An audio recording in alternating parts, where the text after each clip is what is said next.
Well, good morning, everybody. Travels with Dottie here again at the museum. We have another adventure today, and this is into the history of bums, vigilantes, and Wild West criminals, outlaws.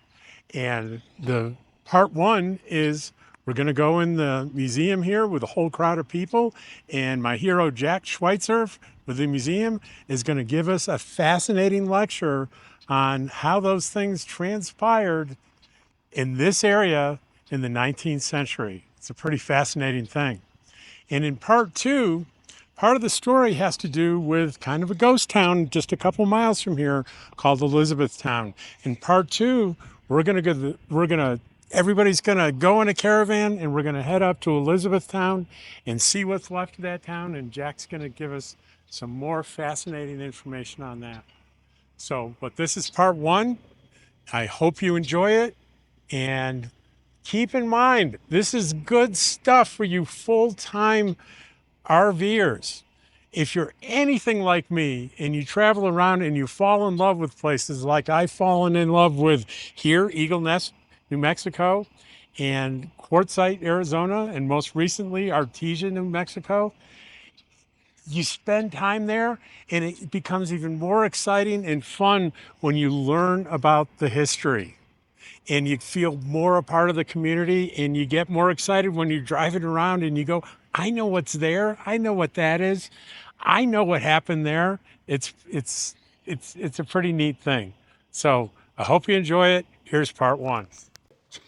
Well, my name's Jack Schweitzer. I want to thank you for coming by this morning.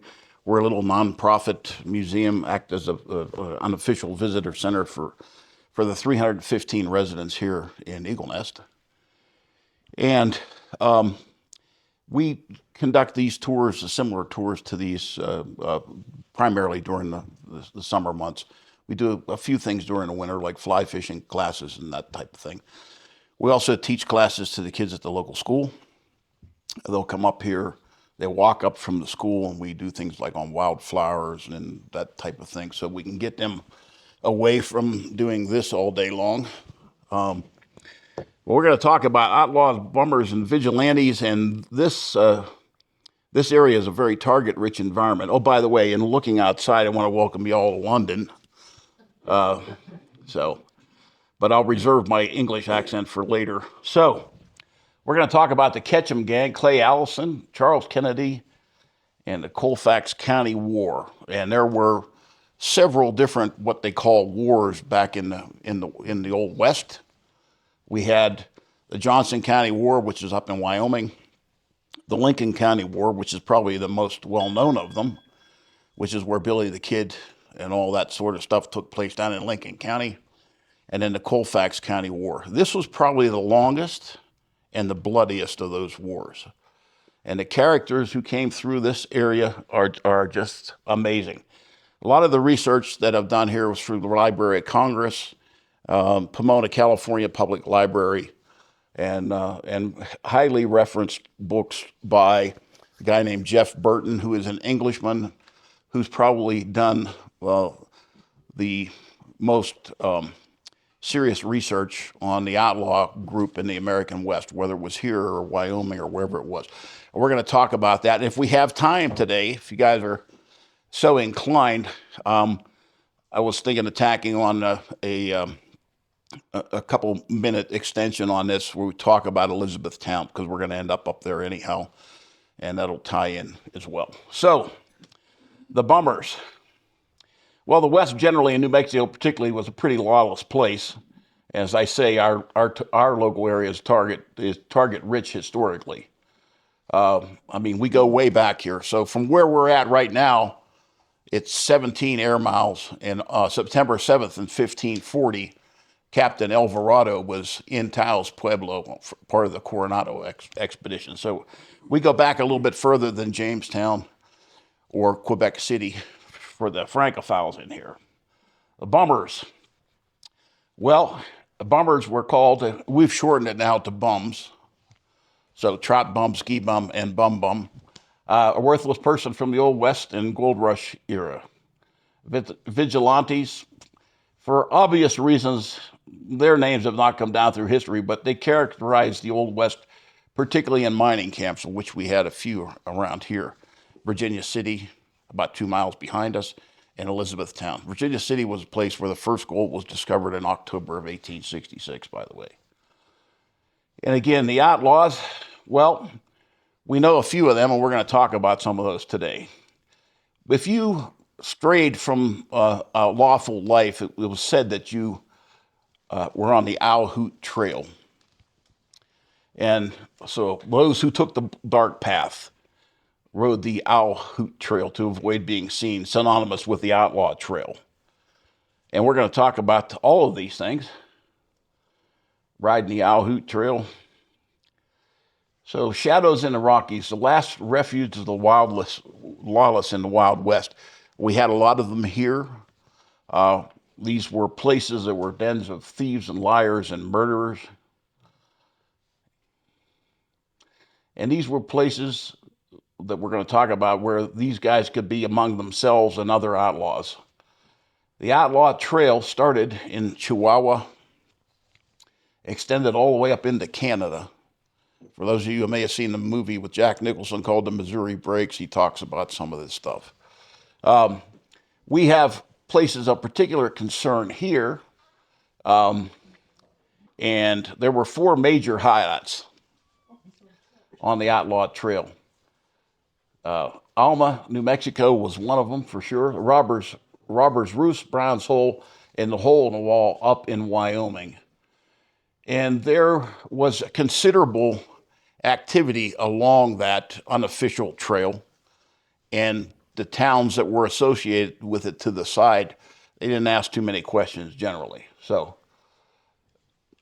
these are the chief ones. The WS Ranch in Alma, New Mexico, which is on the west side of the Gila National Forest. A little interesting side bit.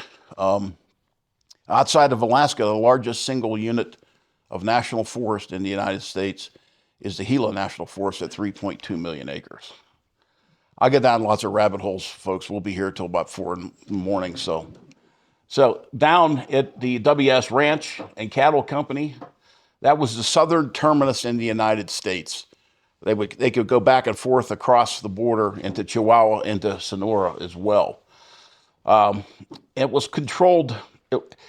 The ranch itself owned water rights, and it controlled much of the open range. It would later buy 125,000 acres just east of Cimarron on the Poniel Creek. So the WS Ranch that you see over there, WS headquarters, has ties to the original Alma Ranch down in the Gila. It was owned by British interests, including Lord Harold Wilson, and a trust funder, by the way, and Montague Stevens, along with later partnerships with British and Irish Captain William French. The WS was a place of respite. I can't remember all this, so I have to read some of it, folks. It was a place of respite where outlaws could lie low between jobs. Butch Cassidy, under the name of Jim Lowe, and most members of the Wild Bunch, as well as members of the Ketchum Gang, with assumed names, frequently cowboyed at this ranch and the one on the Poniel. So it's a tie-in really to the Cimarron area. And Butch was almost talked into one of the robberies we're going to talk about. Ranch, as I said, was on the west side of the Gila. The next stop going north, one of the stops going north, was Robbers Roost. Robbers Roost was actually, if anybody had been over in the southeastern Utah, the Dirty Devil River. Now there's a name for you. The Dirty Devil River. And Robbers Roost was unlike any of the other hideouts on the Outlaw Trail because the desert terrain was full of canyons where an outlaw could hide for years and never be found. For that reason, they spent a lot of time there. And it is back and beyond even today to try and get back into that country. My son's had a guide business over in Moab, so I was able to get into some of it. But yeah, you got to be going there to get there. And so the outlaws spent a lot of time there, and it was inhabited by hundreds of outlaws, and that kept the lawmen from entering. So it was one of those places that they just didn't go. Before Robert Leroy Parker became known as Butch Cassidy, he ran stolen horses across Robber's Roost and up and down the Outlaw Trail. And that was a few years before his bank robbing days. And we'll talk about him as well. So, Alma, WS Ranch, and we go up to southeast Utah to Robber's Roost, and then we go further north to Brown's Hole, up in the extreme corner of northwestern Colorado. Brown's Hole was probably and still is the best of all the hideouts for raising cattle, since it spans across the borders of Wyoming, Utah, and Colorado, and it was possible for these guys, when they were rustling, to avoid a sheriff from any of those states by simply moving the herd across one of the borders. The reputation of the area for being home to the worst of the personalities, even the post office refused to go there. It would drop all mail at a place called Jarvis Outpost. If anybody has, it's a national wildlife refuge up there now, and it's the most intact river valley along the Green River. If you get a chance to go up that way, I'd recommend it. So Jarvie was a guy, I think he was a Scotsman, and he kind of tolerated these guys because he was making money off them. So Jarvis Outpost, by the way, which is a picture of it here, is maintained now by the National Park Service in conjunction with the Browns Hole National Wildlife Refuge. Little bit of trivia. Anybody in here knows what the difference is between a hole or a park? Anybody? You've heard of Jackson Hole, okay? And if you go north of that, there's the Little Hole and Big Hole and Ross's Hole. And the hole is a mountain valley surrounded by mountains. That's how Jackson Hole gets its name. But when you cross into Colorado, they're not called hole anymore. They're called parks. So if you've been up to Colorado, you know you got North Park, South Park, Winter Park. So that's just the difference there. I told you we're going to go down a few rabbit holes. So, all right. And then going north out of Brown's Hole, you end up in the Hole in the Wall, which is in kind of north central Wyoming. This is probably the most famous of all the hideouts for the Hole in the Wall. It was inactive for cattle rustling before Cassidy's Wild Bunch moved in. It's located, as I said, in Johnson County. We mentioned that earlier, in northern Wyoming. The site was used in the late 19th century by the Hole in the Wall Gang, a group of cattle rustlers that met at a log cabin in that Hole in the Wall country. The area was so remote and so secluded and easily defended because of its narrow passes. There was really only one way in and out of there, so they could see what was going to be happening and if there was anything that they needed to be concerned with as far as the law was concerned. Talk about outlaw gangs. When you see these places like Brown's Hole and Alma Ranch, you see the references to the gangs, but they were really just loose confederations. If I needed a dynamite guy, I might have you on this trip. If I need somebody who was a good shot because I knew we were going to be dealing with something at range, I would have you. So there was a lot of cross-pollination between those. And keep that in mind as we start to talk about what happened here and the tie-in. So these were lawless alliances, and they all used these major hideouts, and they used the towns off to the side of it, like Cimarron as an example. As I said, the members would shift back and forth depending on what their skill sets were and what the job was to be. So, lawless alliance, the Hole in the Wall gang, as I said, was not a formal gang. And there were a lot of sub-gangs, and the two that we're going to talk about in detail today are the Wild Bunch and the Ketchum Gang. Wild Bunch is arguably the most famous because of Butch Cassidy and the Sundance Kid. To paraphrase, I guess it was Bob Dylan, don't need a weatherman to know which way the wind blows, but a program to identify the players would help. So let's look at the cast of characters that are in the Ketchum Gang and the Wild Bunch. In the Wild Bunch, we have Butch Cassidy, Robert Leroy Parker, Sundance, Harry Longabaugh from Lancaster County, Pennsylvania, by the way, my old home state, Kid Curry, Sutherland.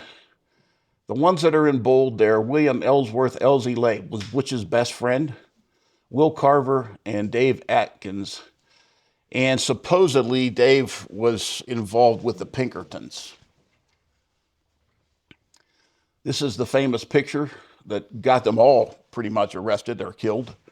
And Elsie Lay, the guy who was in the previous one, William Ellsworth, Elsie Lay, Butch's best friend, he was in jail at the time of the photo, so he lucked out. He lucked out in more ways than one. We'll tell that story here in a minute. Now, the Ketchum gang, which we think of as a local gang, if you know any of the local history, we think of it generally as a local gang, but it was anything but. Those guys ran all the way up into Montana, all the way into Arizona, and all the way up and down the Outlaw Trail. The cast of characters in the Ketchum gang, by the way, are Thomas Blackjack Ketchum, Sam Ketchum, who we're going to speak of, Bruce Red Weaver. Again, William Ellsworth Lay, Elsie Lay, was also in the Wild Bunch with Butch Cassidy. Paul Texan, Ben Kilpatrick, Will Carver, and Dave Atkins. And you can see Dave Atkins, again, was a member of the others. So the Wild Bunch was a collection of cowboys who flourished in the 1880s and 90s in Wyoming, Utah, and surrounding states. And their chief hideouts were the Hole in the Wall, Brown's Hole, and the other ones that we just discussed as well. Wilson, the Alma Ranch, which was down in the Gila area, Butch Cassidy worked there quite a bit, as a matter of fact. So these guys, in between robberies or whatever nefarious deeds they were doing, they would lie low as cowboys. So here's Thomas Blackjack Ketchum, thus the Ketchum gang, and his brother Samuel. They were members of Outlaw, mostly in Arizona and Mexico to start with, and in West Texas. And they started pretty early. And again, Lay, Butch Cassidy's best friends in the Ketchum gang. And passed right in front of, if this building had been here, it had been within feet of it at one point. So, this guy, to give you an idea, I can't do it. I'll tell you later. All right. So, Will News Carver and Dave Atkins. And this is the smartest guy of all. He doesn't have a picture taken. We don't know what he looked like, but we know that he existed. So these are the crossovers between the Wild Bunch and the Ketchum gang. Those guys right there. And all of them, except Ben Kilpatrick, are going to play a part in the stories yet to come. Again, the pictures, Elsie Lay. As the twig is bent, early life in Texas and train robbery and murder characterized the Ketchums. Sam was younger than Tom Blackjack Ketchum, and he was kind of led astray by his brother. He probably had an ounce of decency, which apparently Blackjack did not, by the way. So, early life was in Texas. And the Ketchum gang has connections to Cimarron and to Elizabethtown. They did a couple things. They went to the well a couple times, too many, but the Ketchum gang is involved in, if you know where Folsom is at to the east of us, at Twin Mountain, there was a big looping train, looping the train track, and it had a grade, so that the train would have to go slower than what we normally, and it was a good spot for a train robbery. So, train robbery number one was successful, and September 3rd, and that included Blackjack Ketchum, Sam Ketchum, Carver, Atkins, Red Weaver, and they had a hideout in Turkey Creek Canyon. Does anybody in here know where Turkey Creek Canyon is? If you come up from Cimarron, across the plains, the first canyon to the right is Turkey Creek Canyon. And it goes off at an angle. It goes off at such an angle that it comes in almost into Ute Park at the head of it. So, and that'll be important for what we're going to talk about in a little bit. So these guys That is the Ketchum gang. They bought supplies in Jim Hunt's store in Cimarron. They drank at the St. James. And they apparently felt pretty confident about robbing trains in this specific area between Folsom and Des Moines. Area was the port where the old wagon road crossed the Colorado and Southern rail tracks near Twin Mountain. And their habit, again, was to stop the train and uncouple the mail and express cars. We've seen that in one of the Butch Cassidy, I think, which is taken about a mile and a half down the track and looted. And on this particular one, they got about $20,000 in gold and $40,000 in silver. Escaped after the robbery and hid in a cave south of Folsom, where they remained until the next day. So this is the site, Twin Mountain, site of 3 Ketchum train robberies, 2 successful, kind of. Third one, not a charm, one too many times to the well. Interesting, I found this is the old train schedule for the trains that they robbed, and how they knew when they'd be there. Apparently, they ran on time back then, by the way. So, but Colorado and Southern Railway, and you can see express train number 8 and 7. These are the ones that they robbed going south, by the way. So here's kind of the layout over there. There's the Robbers Cut. There's Twin Mountain. And you guys can read. So all 3 robberies that we're going to talk about with these guys took place at the same spot. Number 1 was successful. Number 2 had Sam Ketchum, Carver, Atkins, Weaver, and Lay. Tom Ketchum was not with them on that. We're not quite sure where he was at. Probably off murdering and cheating somebody else somewhere. So when they're done, they end up in Lambert's Saloon, which is now the St. James. And you see what it says. They had a lot of money. Nobody asked questions about it. As long as they were behaving themselves, as long as the money was flowing, people knew for sure that these guys were robbers, but never said anything about it. So there you see Lucian Maxwell's house, and then Lambert's Saloon, which then became, after was added on to the St. James Hotel. This is an early picture. That's the Aztec Mill, which is a great museum. If you have a chance to see it in Cimarron, go on down and see it. And that's Ration Day. The original agency for the Ute and Hickory Apache was in Abiquiu, but there was too many conflicts with settlers over there, so they moved it here to Cimarron. And the first Indian agent was a guy named Kit Carson, by the way. So here's a very early picture of Cimarron. And if you're familiar with town there, you'll know what some of those are. National Hotel, Schwenk's, Lambert's, which is the St. James, Maxwell's house. Dold's, you can see the lower, Dold's warehouse is still there, by the way. And there's the well that's in the center. And where between Dold's and the well is where the mountain branch of the Santa Fe Trail used to come into that place and water horses. Elizabethtown, 1869. Not much left up there now, as we're going to see later. So we're going to have to use our imaginations when we get up there and start looking around. So the second train robbery is planned in Elizabethtown at Moore's Saloon. Red Weaver was the mining superintendent for the Aztec mine, which if you go due east of Elizabethtown, cross the range and over into the top end of Ute Park, you go to the Aztec mine. So you guys can read, but anyhow, they did. This is where they planned it, right there. So from Moore's Saloon to the Aztec mine where Red Weaver was working, it was only 5 miles. It was a lot of up and down. It was probably like 20 if you consider the up and down of it. And so they did this in a rather clandestine way and planned that second robbery. So, and here we are. There's Ute Park. This is the detail of an old map. Furlick Store. We're back in E-Town. Furlick Store still exists. So when we get up there, I'll point that out to you. That'll be a point of reference. We're going to go up to the graveyard, Boot Hill up there, and take a look down, and that'll be a point of reference.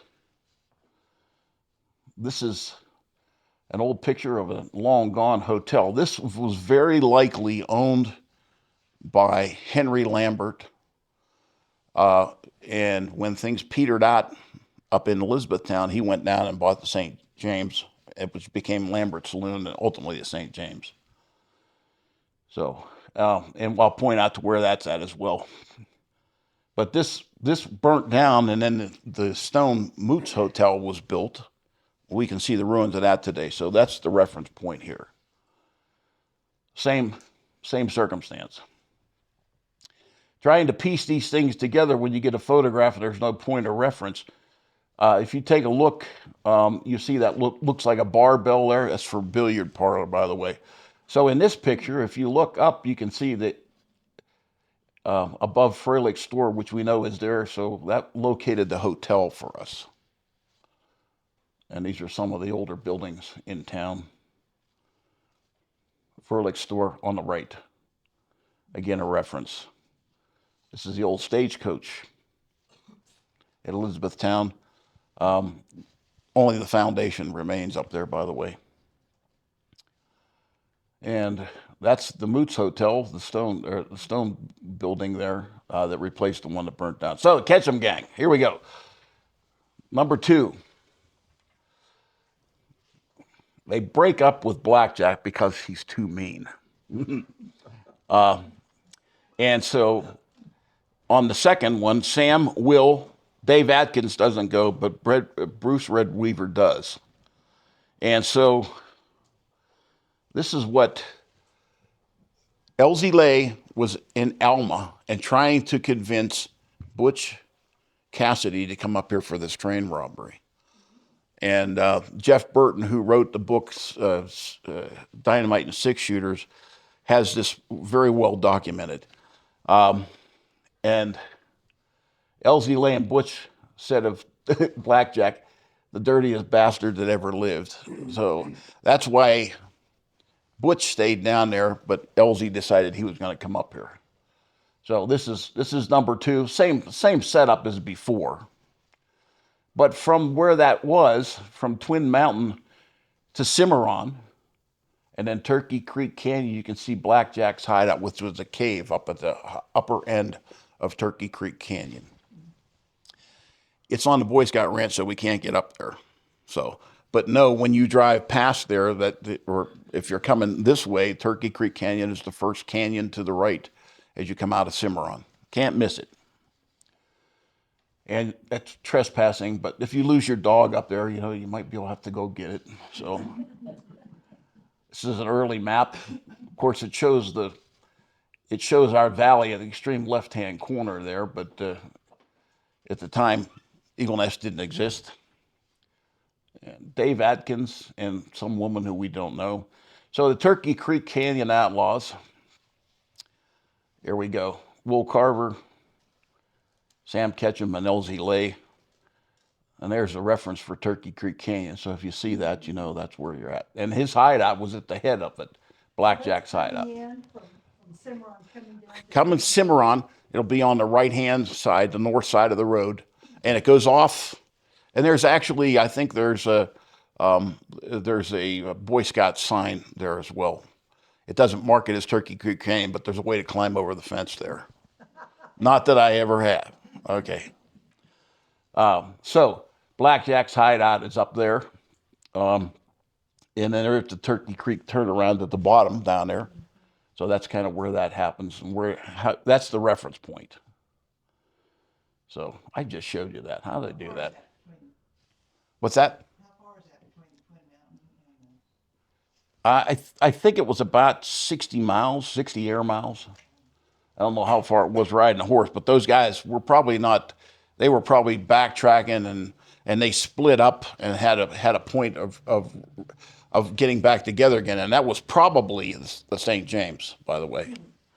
That's conjecture, so we don't know that for sure. But I'm sure robbing trains probably give you a hell of a thirst. So there's the mouth of Turkey Creek Canyon. There's Blackjack's hideout. And here's a picture. It's the closest I've ever been to it. And these are the players. Elsie Lay's 31, Carver's 30, Ketchum's 45. Now, there's a posse that finds out about these guys, and these are the posse members. Whoops. Fifth, sheriff was killed. Henry Love died from a wound. Henry Love, this is a sad story. Henry Love, there was a diseased cow that he cut, it skinned, and stuck the knife on his side in the scabbard, and he got shot. It hit the knife and drove the knife into him, and it was a bacterial infection, and he died after about 3 days. So, you talk about bad luck. So, and then these two guys, Reno and Smith, are wounded, and three of them escaped unscathed, as it says there. And it was headed by a U.S. Marshal named Foraker. So, but you notice that Foraker's not part of the posse. He's probably said, "Yeah, you guys go ahead. I'll catch up with you." Okay. Anyhow, so these drawings are courtesy of Bob Bosebell, who does True West magazine, by the way. And so LZ Lay, two posse members aim. So they get up and they sneak up around these guys up at the Turkey Creek Canyon. They think they're pretty safe, but they're not. So LZ Lay goes down. He's unarmed. Goes down to. You can see the relative placing of things here, and he's shot getting water. So the posse members get in position. 3 lawmen climb a ridge to the left of the camp, and 4 deploy up the north side of the creek bottom. That half-dressed outlaw, LZ Lay, comes into view with a canteen, and they pop him, and down he goes.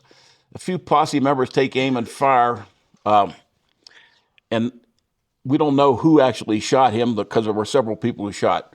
He's shot twice, by the way. Lay is shot twice, once in the shoulder and once in the back.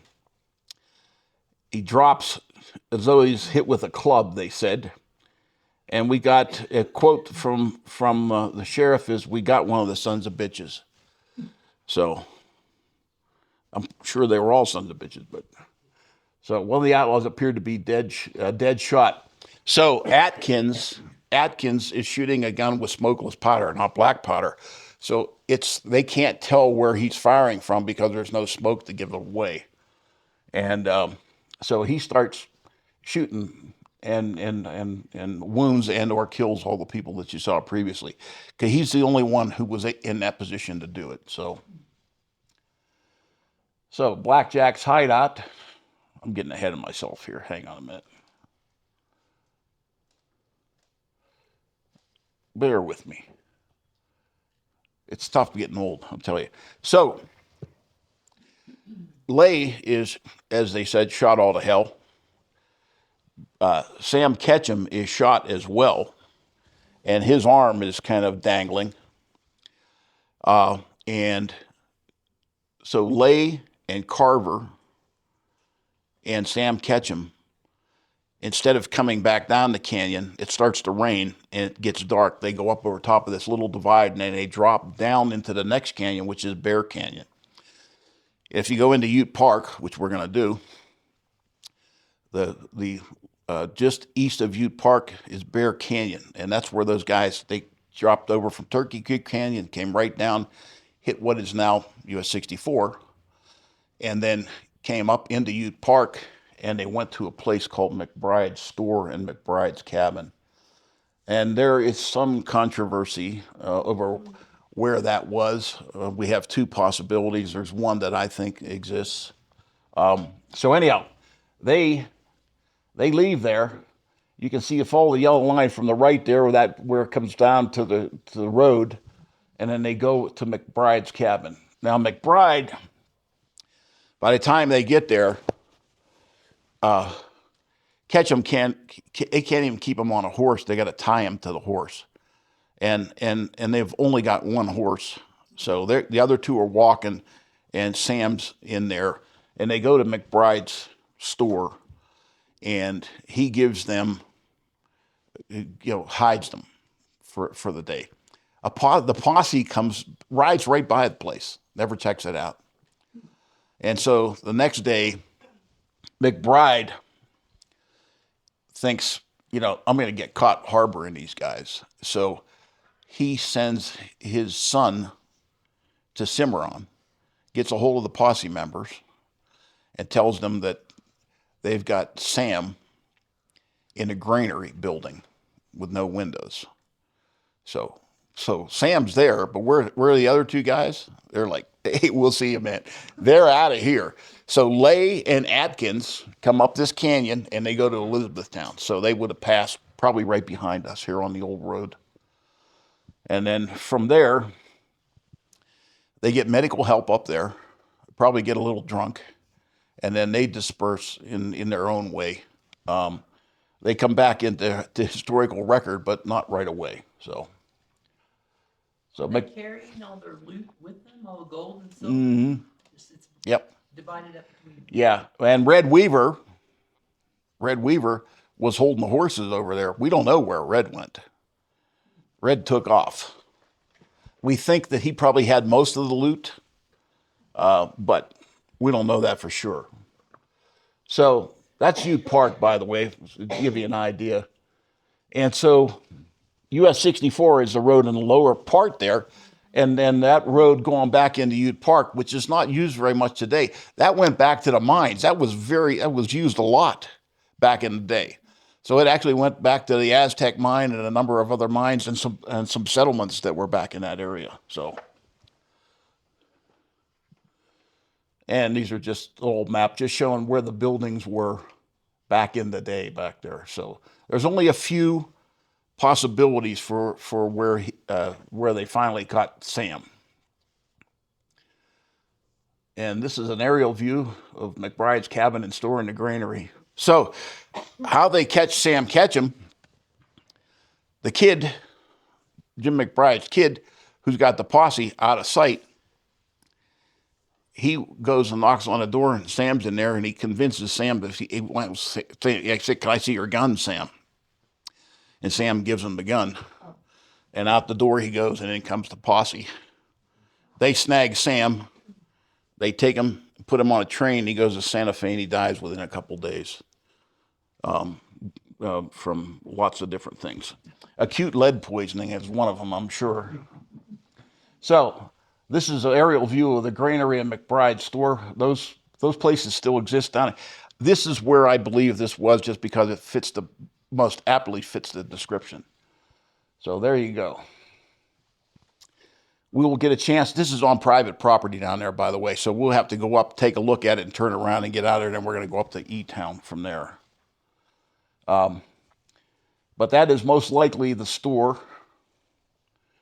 And as Jeff Burton, the guy who did the research, says, it's near the junction of Ute Creek and the Cimarron. And there's only a couple possibilities based on what the maps were back then.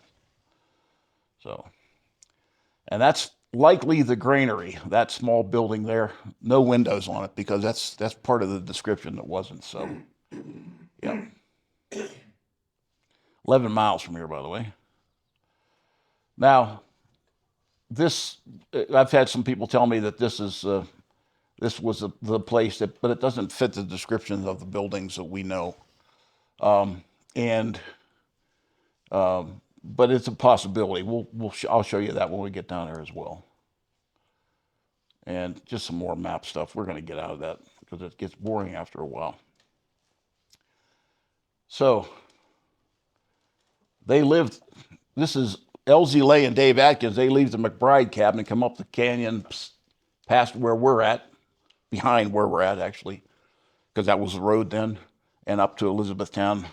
And they get drunk, get themselves patched up, and then they drop off. So let's go to E-Town. There you go. LZ Lay was known as McGinnis. I forgot to mention that to you. But this hotel was in existence up there. The Moots Hotel wasn't built until like 1903. An earlier picture again of Elizabethtown. We've only got three or four buildings up there now that still exist. So Ketchum Gang. Number 3, so Blackjack Ketchum doesn't know that there's been a robbery number 2. He doesn't know that his brother is dead. And he says, well, what the hell? I'm going to go try this again. So he grabs a couple of people. And so August 16th, 1899, he goes again. Same situation. Dumber than a rock, but there he goes. Same exact scenario. But this time, the conductor and the other guys figure it out. So he's wanted for train robbery. And as they say, it seemed like a good idea at the time. He gets caught, and we're going to talk about that. But this is a picture of him in what was his only remaining arm at the time. So he is buckshot in the right arm, and this is a picture before the amputation. And the doctor who amputated it put it in formaldehyde and had it for years, by the way. So, you know, that Miguel Desmarais was the surgeon. So this is kind of an interesting thing. The amount of stuff that you can find online is just staggering to me. And this is his last train ride. And somebody had a sense of humor, good for one trip only. So here's Tom with both arms and with only one. And a lady who used to work here, this lady in the upper left here, Nona Jimson, her grandmother and Blackjack Ketchum were an item. So she liked the bad boys, apparently. So, and there's another picture of Blackjack. And he is about to become the only person in U.S. history to ever be hanged for robbing a train. It was a capital offense. They changed the law after this. So there's the advertisement for it. Convicted of train robbery. And not to be outdone, you know, you got to know somebody. You get a ticket to go to the hanging, right? So, and it's the boys was whooping it up at the Malamute Saloon, you know, and they thought, well, hell, we'll just go. And a fun time was had by all, save one. And here's pictures of Blackjack. There's a story behind this. Blackjack, there's appeals and other things that go back and forth. And at the time, the sheriff would make money because his wife would feed the prisoners. Well, Blackjack put on a few pounds. I know only too well. So a combination of him putting on the weight and the hangman miscalculating Blackjack's weight led to a rather spectacular departure from this world. He has on a suit. Yeah. Yeah. Yep. So there he is, up close and personal in Clayton. I try to avoid Clayton. I don't want to get hung down there. So his last words, I'll be in hell before you start breakfast. Let her rip. And it did, literally. So when all about you are losing their heads, pop went the weasel. Head comes off, and body and head depart. So, I'm sorry, little gallows humor. All right, so here's a riddle. What has one arm and no head? Too soon? So that was the end of the Owl Hoot Trail for Mr. Ketchum. 1901 it was. And there he is, hanging around. And there's his gravestone. Where's that located? It's in Texas somewhere. I'm not sure. I should know, but I don't. And Sam Ketchum died in Santa Fe, as we talked about, from his wounds. And there he is, cowboy, husband, father, and outlaw. That's something to have on your. Yeah. So. All things considered, I'd rather be in Philadelphia, right? So Elsie Lay, wow. Elsie Lay goes to jail. eventually, and he comes out of prison a reformed man. And goes to California. And when he dies in 1934, he is superintendent of the Los Angeles Waterworks, believe it or not. Carver had escaped, and he continued to ride with the Wild Bunch. And he dies in Sonora, Texas. He was killed in a bakery, an argument over a croissant or a donut. You can't make this stuff up, right? So in 1901, he gets into a fight in a shootout, and he's off over a piece of pastry. So here he is in the big sleep. Dave Adkins dies in 1964. Longest and loneliest death, though. He goes to Britain, becomes a British citizen. He fights with the King's Rifles in South Africa and comes back ultimately to the United States, gets arrested for murder, I think, and they find him mentally unstable, and they put him in an insane asylum, and that's where he died in 1964 after 32 years in a mental institution. And Bruce Red Weaver, wow. So it's likely that he held the horses, and he was tried, but was found not guilty. He was caught with $2,000 from the robbery and said he'd won it in a poker game at George Moore's Saloon up here in Elizabethtown. And somehow they bought it. They think he greased the sheriff and the judge. So he was arrested in Raton, actually, and then finally released by the U.S. Marshal. And they say, why? Unknown. Well, we got a pretty good idea. And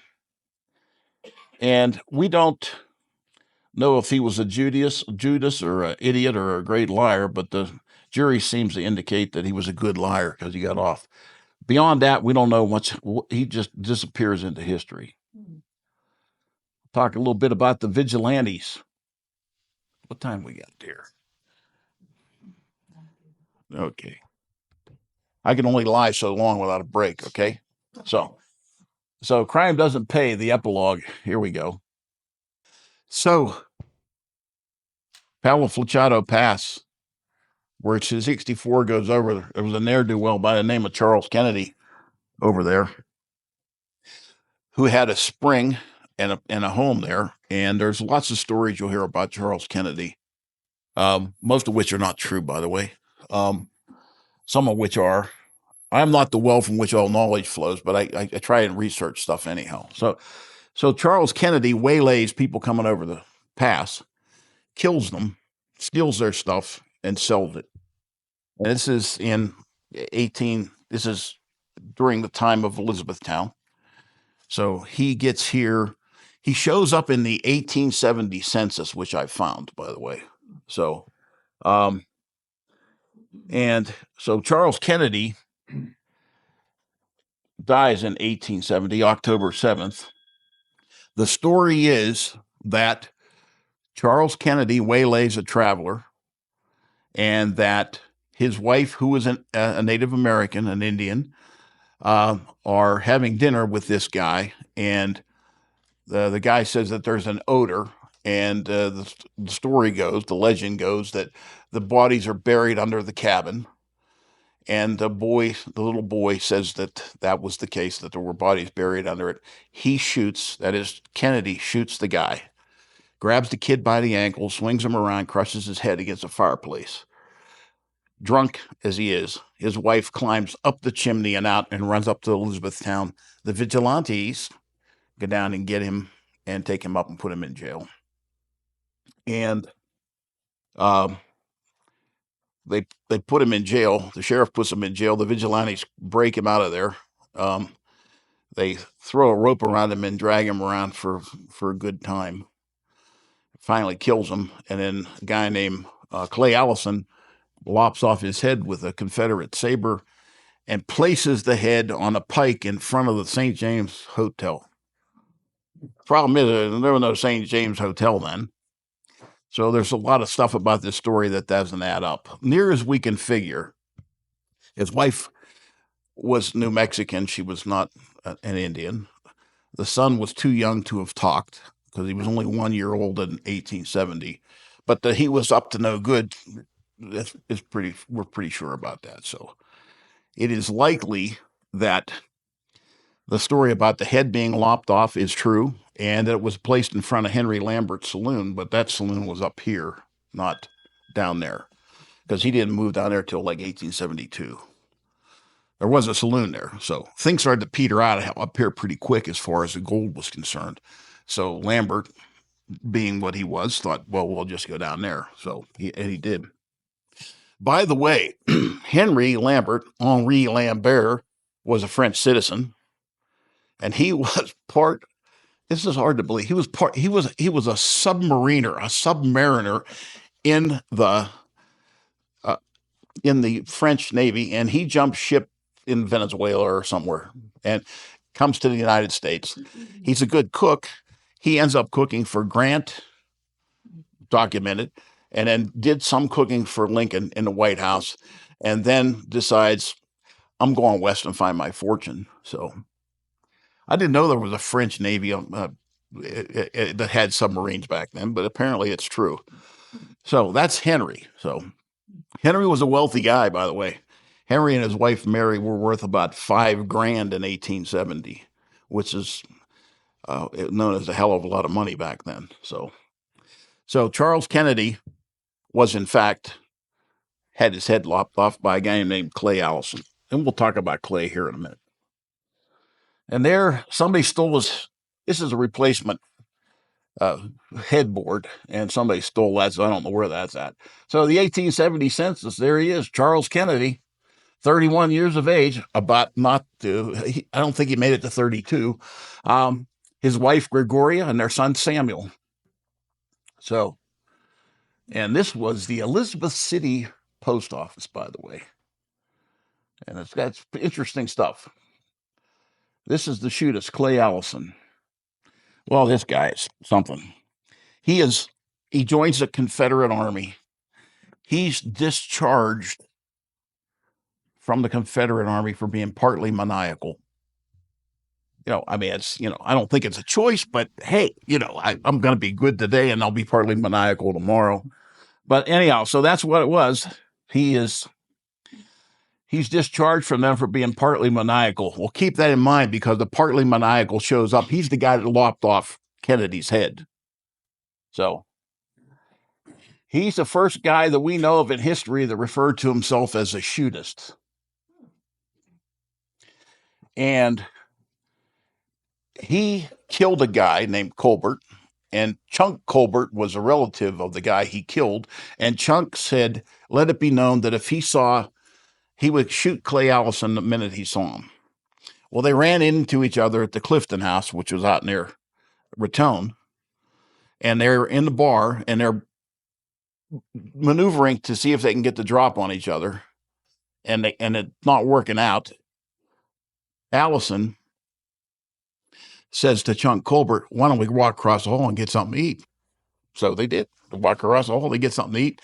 They no sooner sat down, Colbert pulls a gun, catches the barrel on the table. Clay Allison shoots him. No more Chunk Colbert. He's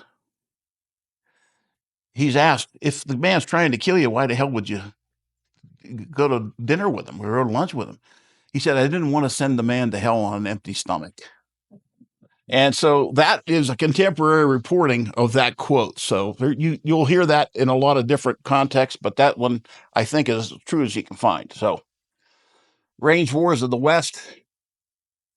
We talked earlier about Johnson County and Colfax County War as well. So we had a couple ne'er-do-wells here. Charles Kennedy was represented by Melvin Mills, who was a Canadian lawyer who was only worth $300 at the time.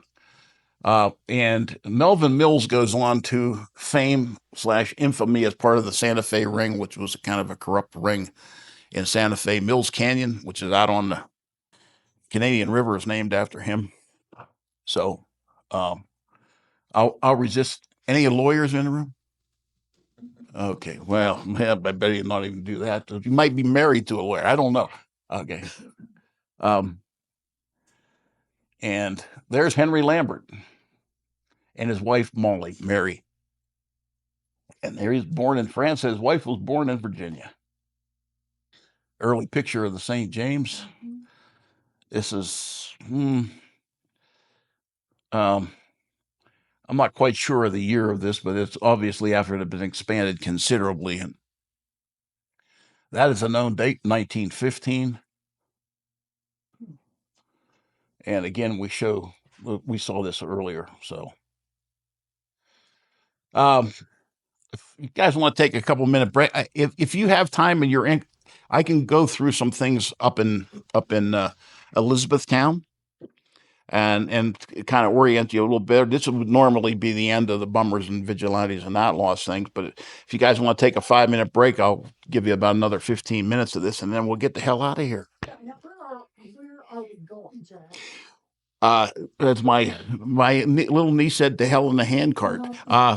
We're going from here to Ute Park briefly, and then from there up. Yeah, it's not worth driving down to Turkey Creek Canyon right now. So, but in your travels, if you get down that way, it'd be great. So we'll take a couple minute break, and then we'll sit down and then take off with the local area, bub, and we'll get back to the matter at hand, which as soon as we figure out what the hell that is, we'll be in good shape.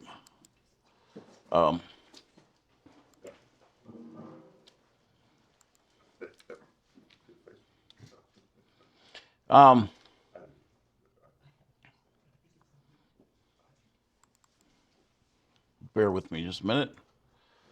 I don't want to take another 45 minutes, but let's talk a little bit about gold in this area, and because Elizabethtown, the first gold was discovered 2 miles behind this building in October of 1866.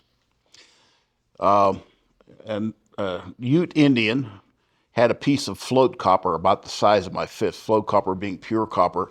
He takes it down to Fort Union to trade it for whiskey. The Fort sutler, who ran the store, was a retired major, and he told the Indian that if he showed three of his employees,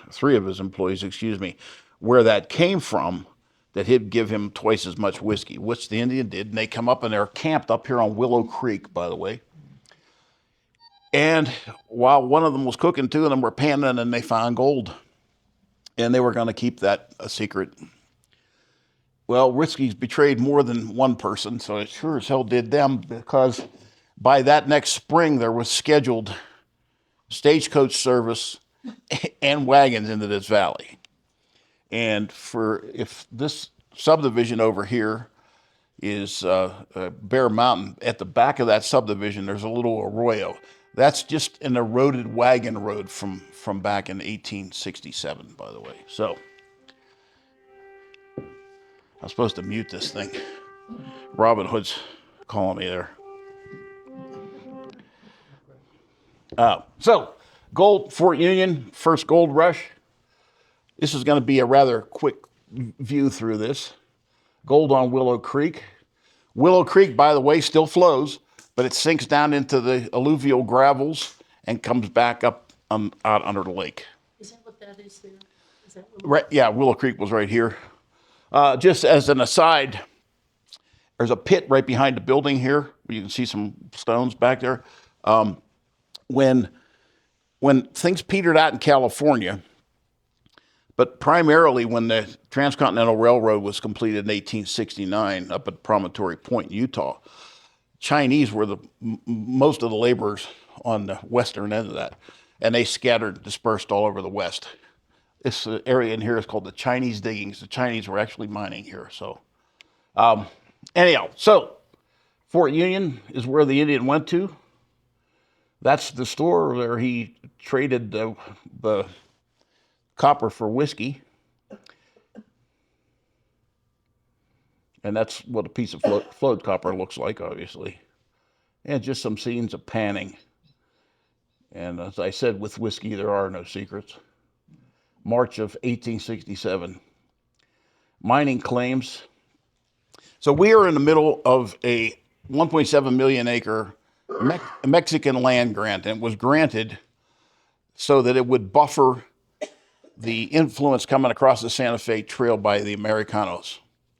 And so it originally was a Bobian Miranda land grant. A guy named Lucian Maxwell, who was a friend of Kit Carson, he ends up inheriting it by marriage and then buys the rest of it out. But the gold was discovered on that land grant up there, and so those guys had to work out a deal with Maxwell. Maxwell himself,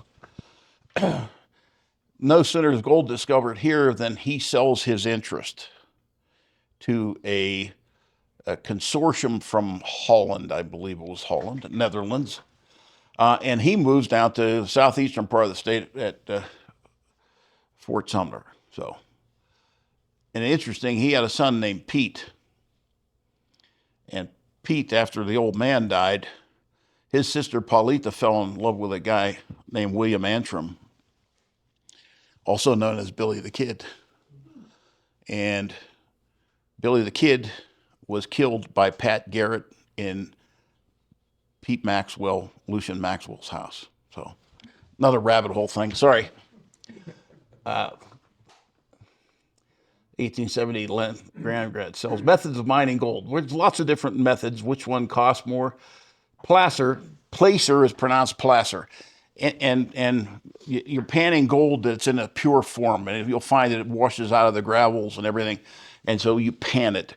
Anytime you're using water to pan for gold, it's called placer mining, and it can be any number of different things. It can be just shoveling stuff and panning it. It can be damming a river and then putting a dredge in that dredges. We had that at the other end of this town. We had a dredge called the Eleanor. There's a picture of it and that gold display over there. You might want to take a look at it.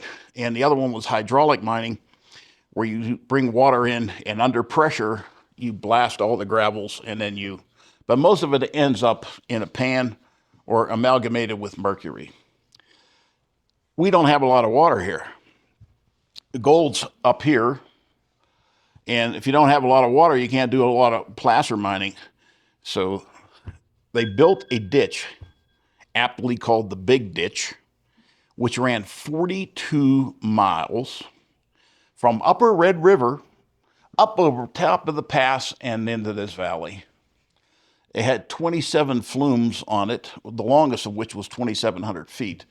So by the time they got here, most of the water was gone anyhow. But they did get it here, and it leaked like a sieve. And what they did is they brought it in high, and they put it into a series of ponds, and then as they let the water out, it got to progressively smaller, you're a civil engineer, progressively smaller hoses, and that would create the volume they needed to blast the gravels. And we have some pictures of that. So hard rock mining, gold mining, we have that up at the Klondike mine here. And there was but that is where gold occurs in the stone, and it has to be pulverized to get the gold out. So it's hard rock or lode mining or placer mining. And so these are the relatively simple tools that you can have when gold is first discovered. And it becomes corporate pretty quick, by the way. And you need water and a pan. And that's where the expression "did it pan out" came from, by the way. Yep. And so rather than just use a pan, they come up with what was called a rocker. We would put the gravels in there and then run water into it and then shake it. And gold, being heavy, would collect behind the riffles. A little bit better picture of it there. And these are some animations we're going to skip over. And a long tom, which is just another method of diverting water through so that you don't have to be panning it. And then you take the collected black sands and gold out of there, and then you pan it to get it to the pure gold. They were sometimes up to 20 feet long. There's one right out here, by the way, that we salvaged from one of the mines up on the mountain up here. So, long Tom, sluice box, very famous photo. Larry Moe and Curly panning. And hydraulic mining used water as well. And the big ditch, which I just referred to, when we're up at Elizabethtown today, we'll take a look at I'll point out where the big ditch comes in. So, and the little ditches, they're called sons of ditches, I think. And this is an actual shot of moving the gravels up here at Elizabethtown. So, there you go. There's a big ditch we talked about. Look where it came from, over here on the left. All the way over to here. It's incredible. You know, it's what gold fever will do. Anybody in here ever pan gold? I did. And I'll tell you what, I found gold, but not enough to pay for my chiropractor, but I can tell you. So. But I had, my great-grandfather was born in 1816. He graduated from medical school in Philadelphia in 1848, and he formed the Pittsburgh and California Enterprise Company, and he went west in 1849. I have his journal. So I've been interested in that kind of stuff most of my life. Probably what piqued all this interest here. So anyhow, that's the big ditch. 42 bloody miles. And there's where you can see where it started, where it ended. This is one of the aqueducts that was built to carry that water. You know, I mean, it started out, you know, with 1,000 gallons. You probably got about 15 quarts by the time it got over here.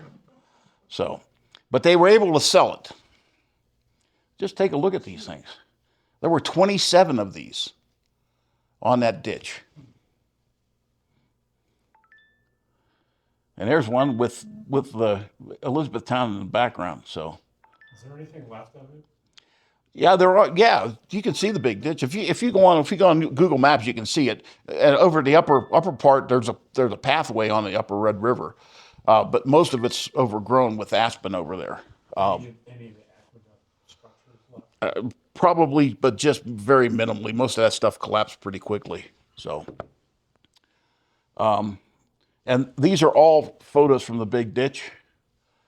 This is literally, as you go up, we're going to make the turn to go into Elizabethtown. This would have been immediately to the right. We're going to get to a point where we can look up and see where those things were.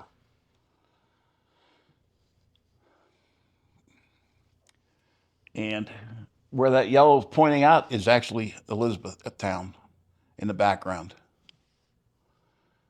Apologize for the photo quality, but when you blow it up, it didn't survive. It got a little bit grainy.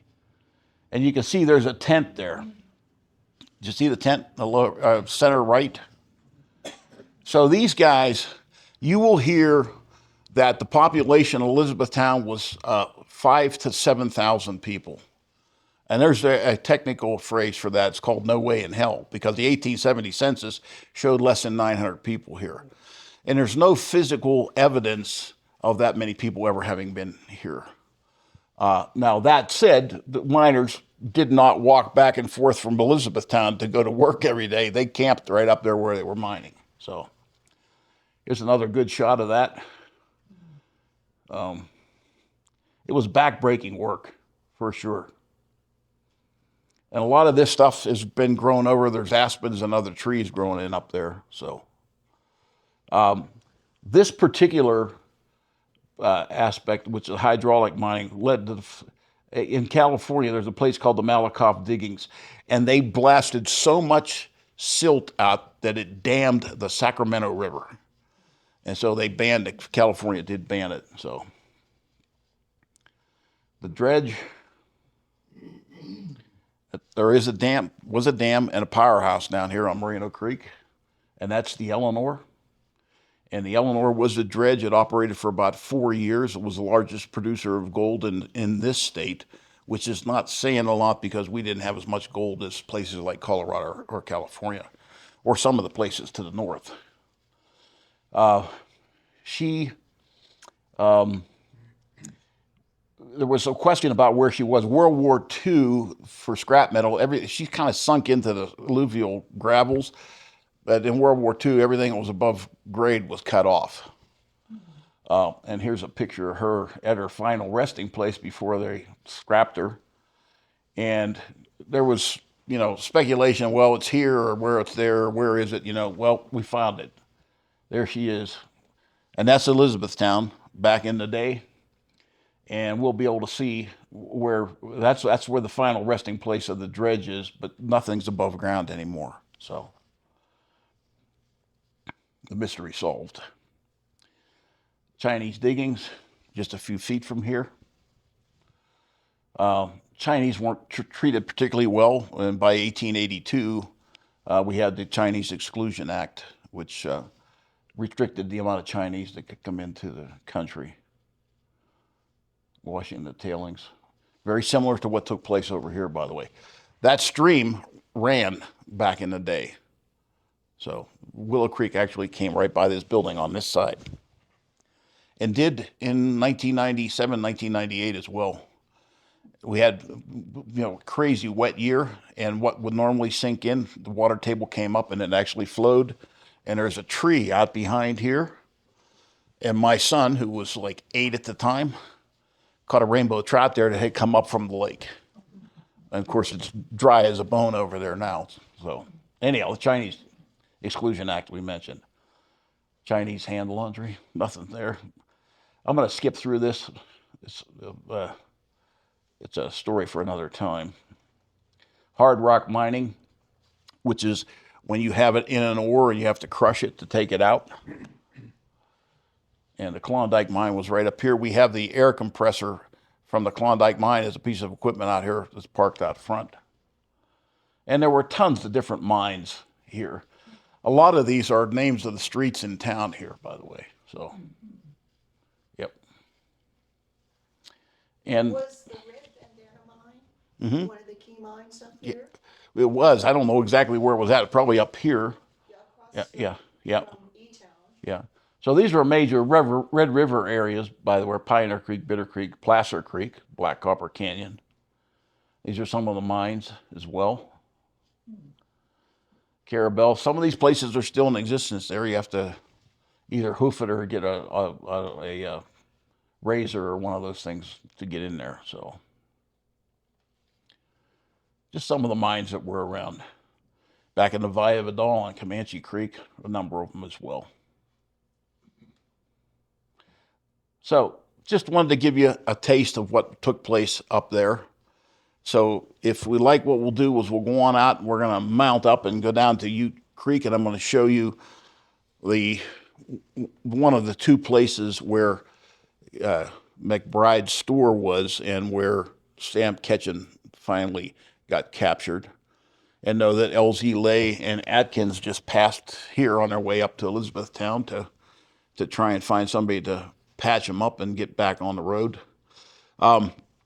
Ute Creek Road is a dead end, and in order to see these buildings, we're going to have to. I'll halt you at some point. Somebody come down, you take a look at them, turn around, and go down, and then we'll gather again at the store down there, the stone store. Okay. And then from there, we'll go up to E-Town, and I'll point out some of these places up there. We'll take a look at the gold fields because we can see them from up there as well. I want to thank you for your time and supporting us. Appreciate it very much. Well, that's the conclusion to part 1. And part 2, I know Jack during the lecture was talking about maybe going to Ute Park as well. But at the last minute, we decided there were just too many cars to go up there. We were going to get hung up. So we changed plans at the last minute and decided the whole field trip was going to take place in Elizabethtown. And that's what part 2 is going to be about. And I hope to see you there. It's part 2 is going to be right here. You can click on it and watch the whole thing. Thanks for joining me, and take care.